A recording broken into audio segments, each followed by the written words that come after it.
एक जमाना था हिप हॉप में जब आर्टिस्टों के एल्बम्स का भरपल्ले से वेट होता था और फिजिकल कॉपीज सोल्ड किए जाते थे। Artist like Eminem, doctor ड्रे, 50 Saint, एकॉन, T Pain, जेजी ने वो सीडी वाले दौर में राज किया था। लेकिन अब हिप हॉप समय के साथ इवॉल्व हो गया है और एल्बम्स का वेट अब बहुत कम आर्टिस्टों का ही किया जाता है फैंस के द्वारा, जैसे Travis Scott, Drake, Kanye West, इन सब के एल्बम का वेट होता है। ट्रेविस स्कॉट और ड्रेक ने तो अपने एल्बम्स टाइम पे ड्रॉप किए थे, लेकिन कान्ये भैया अपना नया एल्बम वल्चर्स ड्रॉप ही नहीं कर रहे थे, जिसको ऑफिशियली 3 बार डिले किया गया है और लास्ट डेट था February 9th, यानी इस दिन ये एल्बम रिलीज हो जाएगा एनी हाउ, ये सोच के बैठे थे कान्ये वेस्ट के फैंस। इनफैक्ट 8 फेब के रात से ही लोग वेट कर रहे थे इस एल्बम का कि ये कहां है। सब लोग कान्ये वेस्ट के इस एल्बम का वेट कर रहे थे, कॉज 2023 के एंडिंग में ही ये एल्बम अनाउंस कर दिया था कान्ये ने। वेल, ये कोलैबोरेटिव एल्बम है कान्ये वेस्ट और डॉलर साइन का, मींस अपने कृष्णा भाई नहीं, टाई डॉलर साइन। तो क्या इशू आ रहा था इस एल्बम के रिलीज होने में और इन सब में यहूदी लोगों का क्या हाथ है, चलिए जानते हैं। तो क्या हालचाल है भाई लोग, सेक्टर एक्स पे आपका स्वागत है। आज हम बात करेंगे कान्ये वेस्ट और टाई डॉलर साइन के नए एल्बम वल्चर्स का। 16 ट्रैक के इस एल्बम को रिलीज करने में क्या इशू आ रहा था लेबल से और सैंपल का क्या लफड़ा हो रहा था कान्ये के साथ, सब डिटेल में देखेंगे और हर ट्रैक का एक छोटा सा ब्रेकडाउन भी मैं दूंगा आपको। और अपने आप को गॉड क्लेम करने वाले कान्ये का एक बयान उनको इतना भारी पड़ गया था कि उनके लेबल ने ही हाथ पीछे खींच लिया था। तो अगर आप लोग चैनल पे नए हो तो सब्सक्राइब करना है ऐसे और अमेजिंग वीडियोस के लिए। सो बिना किसी देरी के चैनल का इंट्रो करते हैं रोल और शुरू करते हैं आज का exciting episode about the breakdown of Kanye and tie dollar signs new album vultures. लेकिन उससे पहले भाई लोग तुम जरा ड्रिप चेक करो भाई की। अर्बन मंकी का नया कलेक्शन आ चुका है भाई लोग, बहुत ही अफोर्डेबल प्राइस में। जो क्वालिटी ये लोग दे रहे हैं नेक्स्ट लेवल है। If you are supporting the street, if you are supporting the culture, then you should go and check out their new collection and cop your deals. Sector X Entertainment.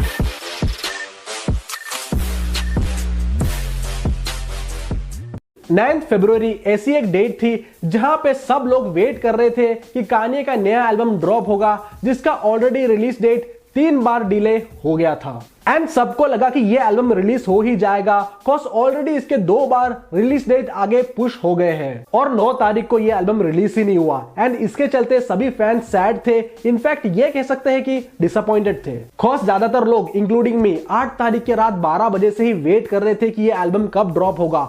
Usually 12 से 1 के बीच में international albums आ ही जाते हैं। हमारे यहाँ US से थोड़ा आगे टाइम चलता है, सो अपने को इस मामले में बेनिफिट था कि जल्दी सुनने को मिल जाएगा ये एल्बम। लेकिन ये एल्बम ना उधर वाले सुन पाए ना इधर वालों को मिला, कॉज ये 9 तारीख को रिलीज ही नहीं हुआ। इससे पहले कान्ये का एल्बम जीसस इज किंग भी ऐसा ही हुआ था, मींस 12-1 बजे आने का था, लेकिन वो फिर नेक्स्ट मॉर्निंग में ड्रॉप हुआ, तो सोचा वैसा ही कुछ होगा। बट देन पूरा दिन निकल गया 9 तारीख का एंड कान्ये के फैंस कमेंट करते रह गए कि भाई एल्बम कहां है।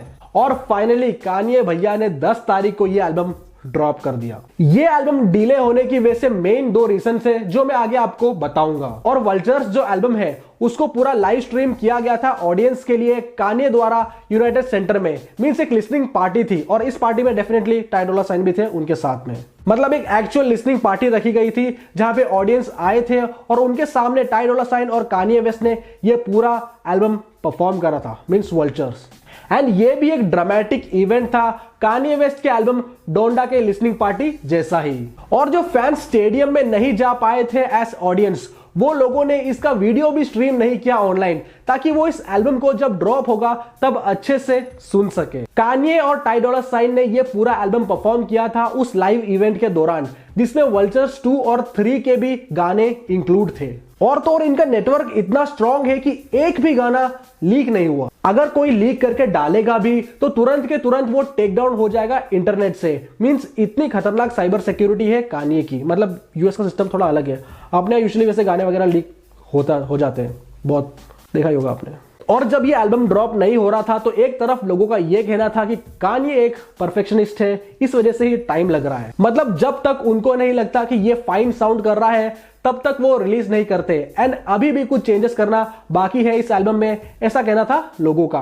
अब कान्ये भैया के क्या ही कहने, कॉज उनको प्रेडिक्ट करना बहुत मुश्किल है। पर पहली बार ऐसा हो रहा है कि कान्ये वेस्ट के तरफ से 3 रिलीज डेट अनाउंस किया गया था, लेकिन एक में भी आया ही नहीं। और इवन कान्ये ने ये रिलीज डेट खुद अपने इंस्टाग्राम पे जाके बताया था। और मेन बात तो यह है कि वल्चर्स जो एल्बम है इसके 3 वॉल्यूम्स हैं, और अभी जो ड्रॉप हुआ है वो है वल्चर्स वॉल्यूम 1। टेक्निकली कान्ये के अकॉर्डिंग फरवरी 9 को वल्चर वॉल्यूम 1 ड्रॉप होना था, और मार्च 8 को वॉल्यूम 2 और अप्रैल 5 को वॉल्यूम 3।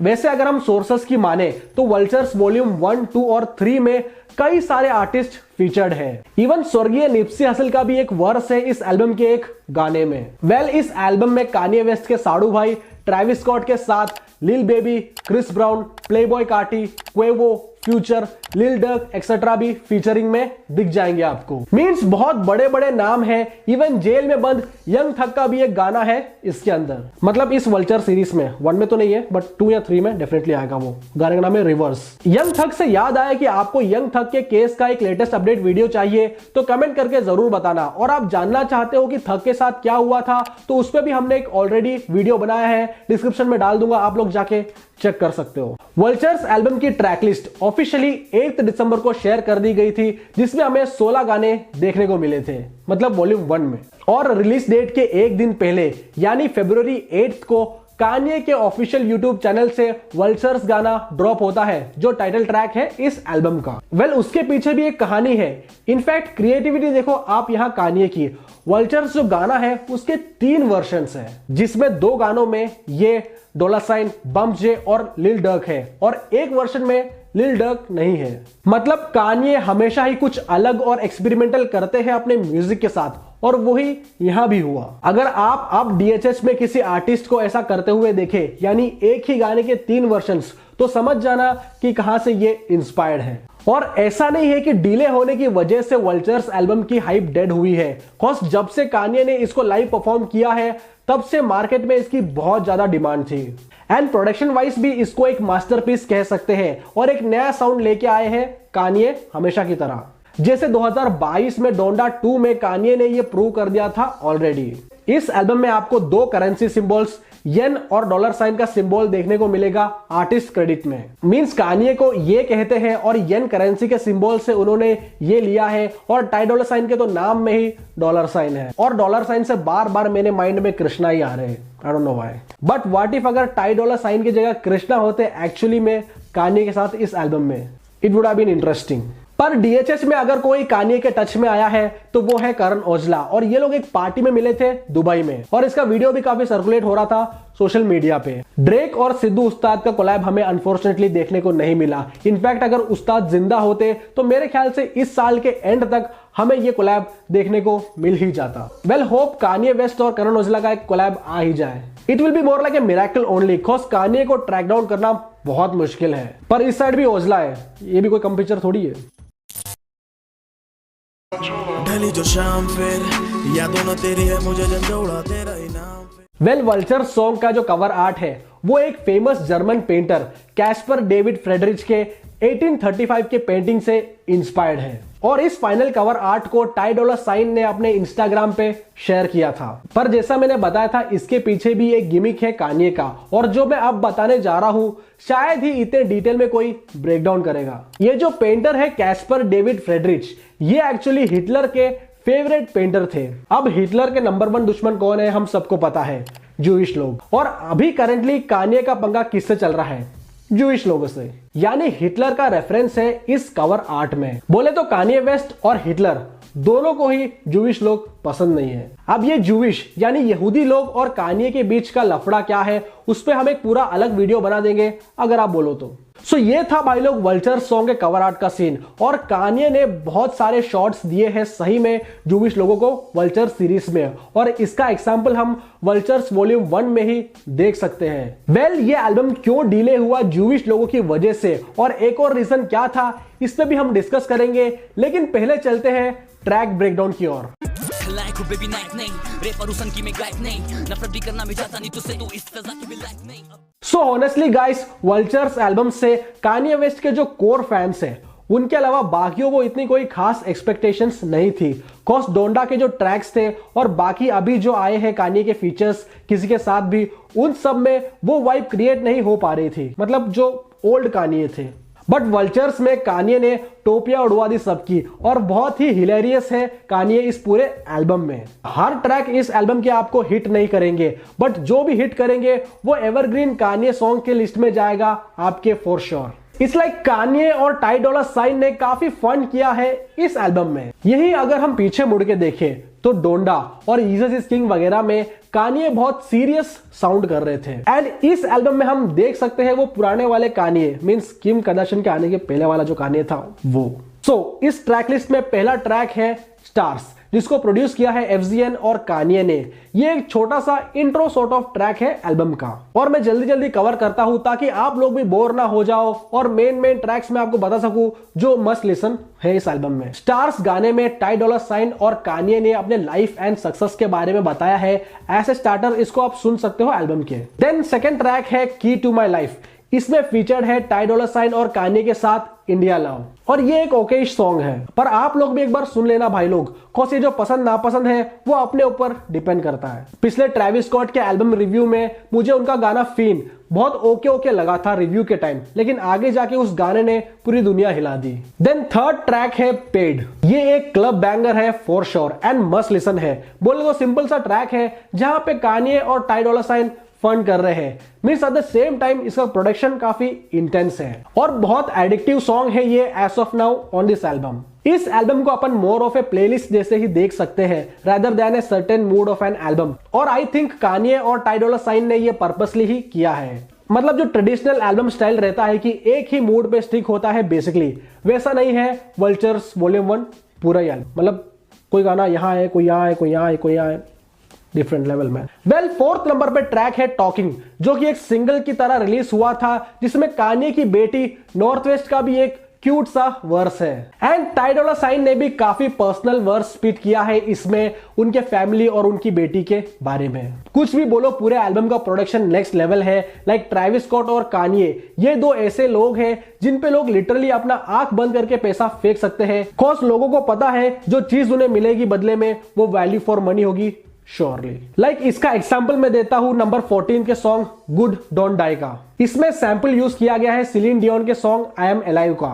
बहुत ही यूफोरिक और सेंसिबल साउंड कर रहा है ये सैंपल फ्लिप हर जगह, but at the same time कुछ सैंपल फ्लिप्स अच्छे नहीं है। टू बी वेरी ऑनेस्ट, मेरे को नहीं जमा है पर्सनली। लाइक 6 नंबर पे जो सॉन्ग है हुड रैट्स में, क्योंकि इसकी मिक्सिंग बहुत ही अजीब है, और ये मैं इसलिए भी कह सकता हूं बिकॉज यू नो अपना लेबल है सेक्टर एक्स रिकॉर्ड्स, जहां पे एमी जेम्स ये पूरा चीजों का हेड है, मींस म्यूजिक मिक्सिंग मास्टरिंग वगैरह में, तो उसने मुझे काफी डिटेल्स में बताया है मिक्सिंग के बारे में। तो ये जो हुड रैट्स गाना है, इसका मिक्सिंग मुझे थोड़ा सा अजीब लगा। अब माइट भी पॉसिबल हो सकता है कान्ये वेस्ट कुछ नया ट्राई करने की कोशिश कर रहे हो। वेल एमी की बात हो ही गई है तो मैं बता दूं आपको कि अफोर्डेबल प्राइस में आपको मिक्सिंग और मास्टरिंग करवानी हो और म्यूजिक प्रोडक्शन करवाना हो तो he is the guy, cause bro quality matters. बाकी हुड रैट्स गाना आपने सुन लिया है तो अपना ओपिनियन कमेंट सेक्शन में बताना जरूर। देन है 5th नंबर पे बैक टू मी, जिसका हुक काफी तगड़ा है। साथ ही इस गाने में क्वेवो भी फीचर्ड हुए हैं। इस गाने में एक इंटरल्यूड है जेसन मेविस का, beautiful naked big titty woman just don't fall out of the sky.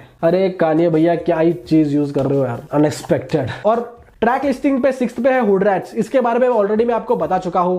So 7th number पे है डू इट। जैसा मैंने बताया था इस एल्बम में प्रोडक्शन इनक्रेडिबल है, और उसका एक बेस्ट एग्जांपल है ये song. Kind of Brazilian funk like baseline है जो बहुत ही हार्ड हिट कर रहा था जब मैं इसको हेडफोन में सुन रहा था तब। लाइक ऐसा मैंने शायद ही पहले किसी कान्ये के सॉन्ग में फील करा होगा। और डू इट गाने में 2 गोड्स फीचर्ड है ब्लड्स एंड क्रिप्स के, that is YG and Nipsey Hussle. So आप निप्सी हसल के फैन हो तो ये गाना आपके लिए है। 8th नंबर पे है पेपर वर्क, एंड इसने भी फीचर्ड है क्वेवो कान्ये के साथ। अच्छा ट्रैक है ये भी, मींस इसको आप डेफिनेटली स्किप नहीं कर पाओगे, कॉज कान्ये इसको स्टार्टिंग से ही उठा लेते हैं। 9th नंबर पे है बर्न। ये एक one of the notable song है पूरे एल्बम में, जिसमें कान्ये का रैप लाइक फायर है। बहुत ही ब्यूटीफुली प्रोड्यूस्ड और क्राफ्टेड है ये गाना। ये एक छोटा सा ही सॉन्ग है, करीब 1 मिनट 51 सेकंड का, बट ब्रो दोनों ही सिक साउंड कर रहे हैं, मतलब कान्ये और टाई डॉलर साइन। एंड काफी हार्ड बार्स है कान्ये के इसमें, प्लस एक चीज और गौर करने वाली है कि जब ये एल्बम अनाउंस किया था टाई डोला साइन ने कान्ये वेस्ट के साथ, तो सबको लगा था कि जो मेन कैरेक्टर है वो कान्ये रहेंगे और टाई डोला साइन सिर्फ एक साइड रोल ही प्ले करेंगे लाइक हुक्स एंड ऑल में। पर टाई ने इस बार बाजी मार ली और सबको गलत प्रूव कर दिया। ना केवल हुक्स बल्कि कान्ये के साथ हेड टू हेड खड़े रहते हैं टाई इस पूरे एल्बम में। मींस ऐसा कोई गाना नहीं है जिसमें आपको ऐसा लगेगा कि यहाँ पे टाई डोला साइन कान्ये से हल्के लग रहे हैं। फिर है ट्रैक लिस्टिंग पे 10th नंबर का सॉन्ग फक समवन। इसमें भी दो बड़े आर्टिस्ट फीचर्ड है एक साथ, प्लेबॉय कार्टी और ट्रेविस स्कॉट। हम्बल रिक्वेस्ट है कि इसको जरा तुम किसी बड़े स्पीकर पे ही सुनना, अच्छे वॉल्यूम में। कॉज जब मैं ये एल्बम स्टडी कर रहा था तो मेरे ये कार में बजाया था and it was sounding sick. 11th number पे है वल्चर्स, जिसके पोस्टर के बारे में मैं आपको ऑलरेडी बता चुका हूं। जैसा मैंने बताया था कि इसका वीडियो आउट हो चुका है कान्ये के यूट्यूब चैनल से और इस गाने के 3 वर्जन से। आपको कौन सा वर्जन अच्छा लगता है वो कमेंट करके जरूर बताना। 12th नंबर पे है कार्निवल सॉन्ग, जिसमें फीचर्ड है प्लेबॉय कार्टी और rich the kid. Again a marvellous production of art, मतलब कार्टी मम्बल नहीं प्रॉपर बार्स स्पिट कर रहे हैं इस सॉन्ग में। एंड रिच द किड का भी वर्स काफी तगड़ा है इसमें एंड काफी अंडररेटेड काम है रिच द किड का इस एल्बम में। सो इफ तुम रिच द किड के फैन हो तो ये गाना तुम्हें पसंद जरूर आएगा। 13th पे है बेग फॉरगिवनेस।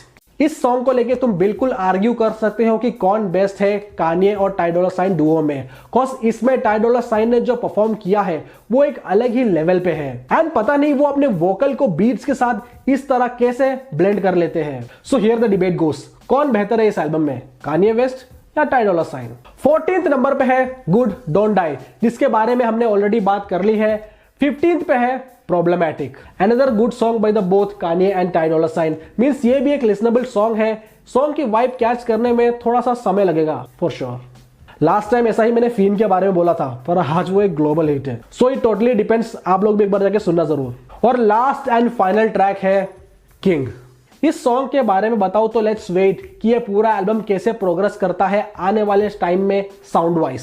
कॉज कान्ये के एल्बम्स कुछ समय बाद और निखर जाता है। मींस कान्ये दोबारा अपने सॉन्ग्स में चेंजेस करते हैं एंड देन फिर से वो स्ट्रीम्स पे डालते हैं। ऐसा पहले भी हुआ है डोंडा में और लाइफ ऑफ पाब्लो वगैरह में भी। यहाँ पे अपन एक गाना ड्रॉप कर दो तो फिर अपन मुड़ के भी नहीं देखते हैं उसका technical side. But Kanye West को यूं ही परफेक्शनिस्ट नहीं बोलते हैं। सो किंग जो गाना है उसमें मुझे फील हुआ कि जो कान्ये के वोकल्स है वो थोड़े दबे हुए हैं। अब मान लेते हैं उन्हें पर्पसली ही ऐसा किया है, बट ऐसा भी है तो कुछ जगह इस गाने में उनके वोकल्स क्लियरली सुनाई ही नहीं देते हैं और बहुत ध्यान से सुनना पड़ता है। एंड एक और गाना है जिसको मैं एक्सपेक्ट कर रहा था इस वॉल्यूम में, जिसका काफी सही रिस्पॉन्स आया था लिसनिंग पार्टी में, जो था रिवर्स, जिसमें यंग थग भी फीचर्ड थे। सो होपफुली वो हमें नेक्स्ट आने वाले 2 वॉल्यूम्स में से किसी एक में मिल जाएगा। तो ये था भाई लोग वल्चर 2 का पूरा ट्रैक लिस्टिंग और छोटा सा ब्रेकडाउन। तो अब जैसे मैंने बताया था, यहूदी लोग यानी जूइश और कान्ये वेस्ट के बीच जो लफड़ा है, इसमें कान्ये ने एक बयान दिया था जूइश लोगों के खिलाफ, जिससे काफी कंट्रोवर्सी हुई थी कान्ये की।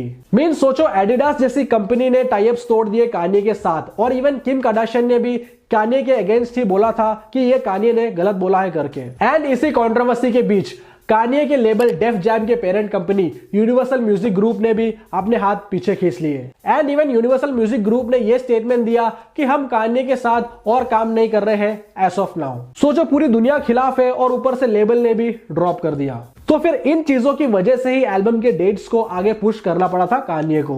एंड अगला रीजन ये है कि इसमें जो सैंपल्स यूज किए हैं कान्ये ने, उसका क्लियरेंस नहीं मिल रहा था बाकी लेबलों से। अब इन सब चीजों के अगेंस्ट लड़ भिड़ के कान्ये ने फाइनली अपने ही लेबल ईजी से ये एल्बम ड्रॉप कर दिया है। सो लेट्स सी ये कैसा परफॉर्म करता है एंड फर्स्ट वीक में कितना कमाता है ये एल्बम, देखते हैं। और वो सब के बारे में अपने इंस्टा पे मैं आपको अपडेट मार के बता दूंगा। सो आज का एपिसोड यही खत्म होता है, तो मिलते हैं अगले वीडियो में। तब तक के लिए अपना ख्याल रखना, अपने घर वालों का ख्याल रखना, इंटरनेशनल आर्टिस्ट को सुनना और अपने लोकल आर्टिस्ट को सपोर्ट करना। और इस वीडियो में मेरी आवाज अगर थोड़ी बैठी बैठी हुई आ रही है तो माफ करना भाई लोग, सर्दी बहुत ज्यादा है, गला बैठा हुआ है, बट फिर भी कान्ये वेस्ट तुम्हारे लिए। I am out, bye, take care.